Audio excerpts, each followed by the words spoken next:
Ukraine's not even a country. It's kind of a concept. It's not even a country. So when you talk about sovereignty and self-determination, it's just a corrupt area where the Clintons have turned into a colony where they can steal money out of. We do have time. Why? Because yesterday when Cenk said that the right wing essentially supports Putin, Twitter, especially that right wing Twitter had a meltdown. But we showed you the receipts essentially. And with that new clip from Bannon, well, he once again proved our point. And in case you missed it, here's our compilation of right wingers cozying up with Putin. Putin ain't woke. He is anti-woke. The Russians, people still know which bathroom to use. They know how many genders are there in Russia? 2. Since the day that Donald Trump became president, Democrats in Washington have told you have a patriotic duty to hate Vladimir Putin. It's not a suggestion, it's a mandate. Anything less than hatred for Putin is treason. Many Americans have obeyed this directive. They now dutifully hate Vladimir Putin. Maybe you're one of them. And I said, this is genius. Putin declares a big portion of the Ukraine. Putin declares it as independent. Oh, that's wonderful. Also remember the t-shirts we saw at Trump rallies. I'd rather be Russian than a Democrat. Has Putin ever called me a racist? Has he threatened to get me fired for disagreeing with him? Has he shipped every middle-class job in my town to Russia? Did he manufacture a worldwide pandemic that wrecked my business and kept me indoors for 2 years? Is he teaching my children to embrace racial discrimination? Is he making fentanyl? Is he trying to snuff out Christianity? Does he eat dogs? These are fair questions, and the answer to all of them is no. Vladimir Putin didn't do any of that. So why does permanent Washington hate him so much? They don't have boys swimming in girls' college swim meets. How backward. It's embarrassing. How savage. How medieval. How medieval. This is why this whole thing's a scam. The right wingers continue to prove the point. And Cenk, you started this conversation, so I'll put it to you. Hashtag Cenk was right. Okay.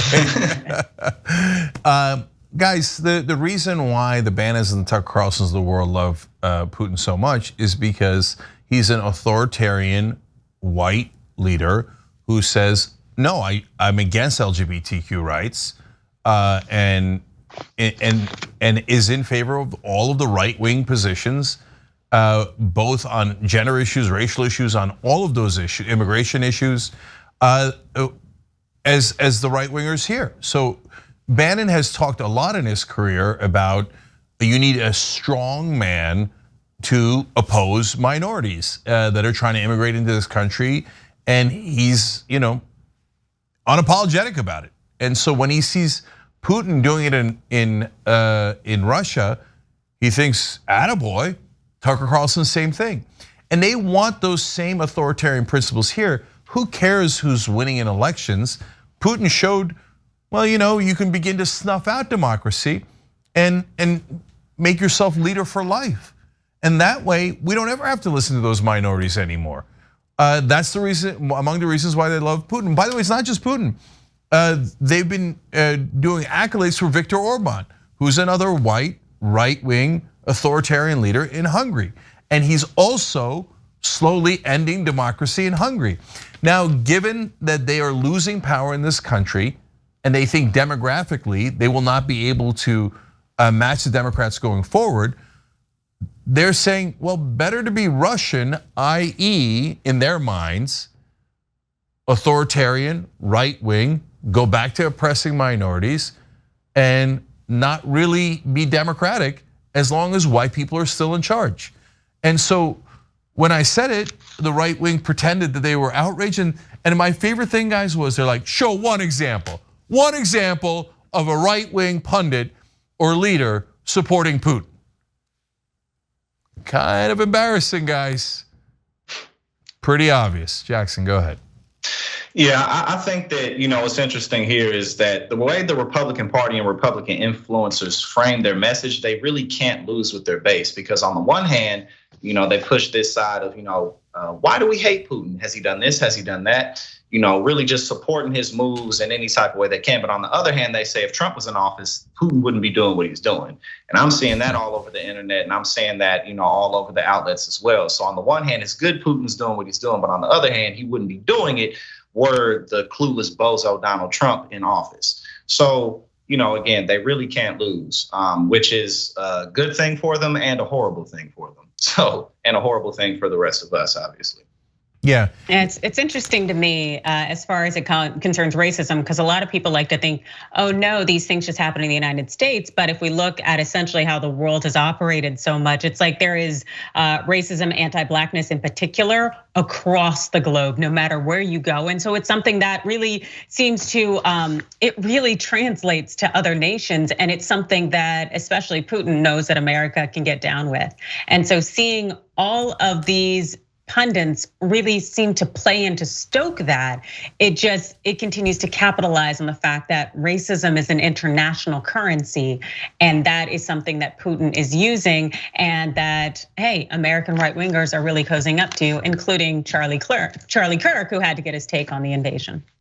I'm watching video after video of Ukrainian citizens get in line and try to figure out what a firearm is. I'm actually here at Big Daddy Unlimited Guns here in Gainesville, Florida, a great Second Amendment supply company.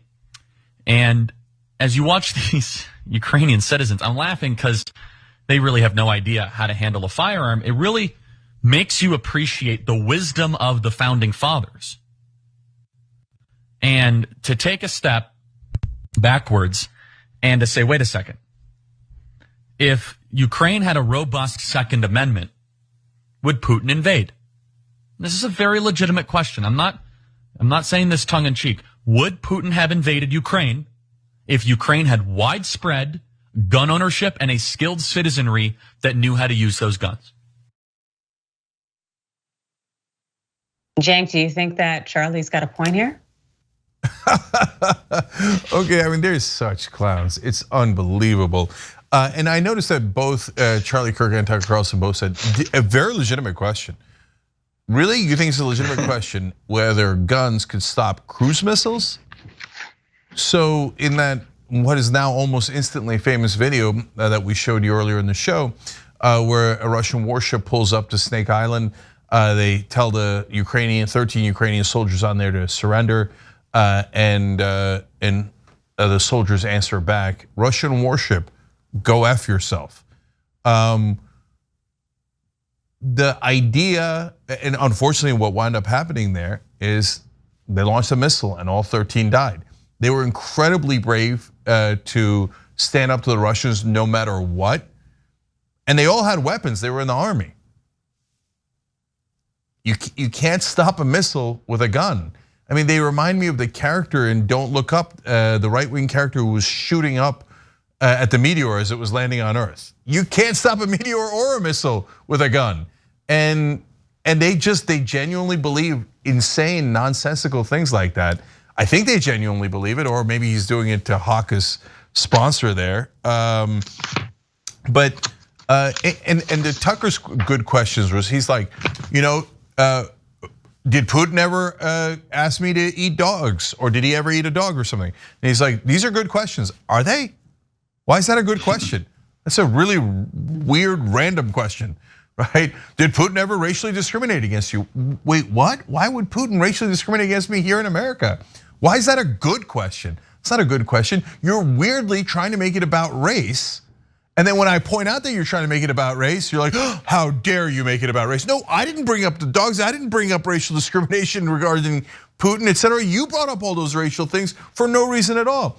And they're constantly trying to make their own political points in ways that have no logical connection at all, including, hey, look, man, the Second Amendment, that's probably why Putin didn't invade America. Now, he didn't say that, but it was almost implied, because we're so strong, we got the Second Amendment. We also have the world's largest nuclear arsenal, and we're not on their border. Those are some small factors that apparently Charlie Kirk forgot. Obviously, pistols and assault rifles can't stop missiles, nuclear weapons, helicopters, well-trained military. But also, more importantly, you know how much it would cost to arm every Ukrainian citizen with that level of military weaponry, and then to teach them how to use it and be ready for it. So just from top to bottom, it's ridiculous. And yes, if the Ukrainian citizens had weapons, Russia would still invade. And this also, I will say on this last point, The fact is that if Ukrainians had as many guns and weapons as we did in the United States, they're gonna have a bunch of school shootings. They're gonna have a lot of femicide. They're gonna have a lot of things that are completely preventable and absolutely unnecessary. And so you have to ask yourself, do I want to essentially put my nation in this problematic realm for the sake of possibly theoretically being able to counter an occasional once a century attack from this weird tyrannical like leader, Vladimir Putin, or do I want people to be alive? So it seems nonsensical on top of it. I agree. Yeah, last point is just to back up what Jackson was saying. I mean, you mentioned Trump and that clown, that buffoon. Imagine if he was still president. I mean, he would be cheering this on. He might literally be cheering it on. Remember, the first impeachment was about how Trump stopped weapons sales to Ukraine until he got what he wanted out of them. He didn't care about their safety at all. And he's among the people talking about, what's Ukraine to us? What do I care? So that's the worst case scenario, with Trump, you almost always got the worst case scenario that he might have just let the Russians walk in and take it without organizing anything back. But even if he didn't hit that worst case scenario, do you think he would have done the preparation necessary to get all of our European allies together in an effective way, sanction Russia so that their markets are hurt, so that the oligarchs are hurt, and then put pressure on Putin to back away from the war? He wouldn't have done any of that because he was the laziest, most incompetent person that's ever been in office. So the one good news out of all of this is thank God Trump isn't president during an actual international emergency like this. Thanks for watching The Young Turks, really appreciate it. Another way to show support is through YouTube memberships. You'll get to interact with us more. There's live chat emojis, badges. You've got emojis of me, Anna, John, JR. So those are super fun. But you also get playback of our exclusive member-only shows and specials right after they air. So all of that, all you gotta do is click that join button right underneath the video. Thank you.